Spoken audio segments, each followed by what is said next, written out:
In this video, I will show you how to add QR code in Wix.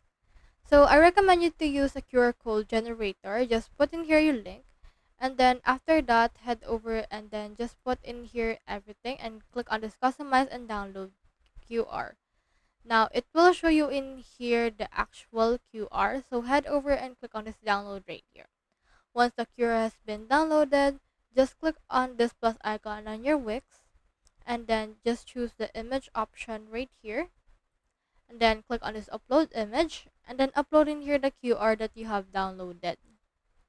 So I'll head over and then put in here a QR.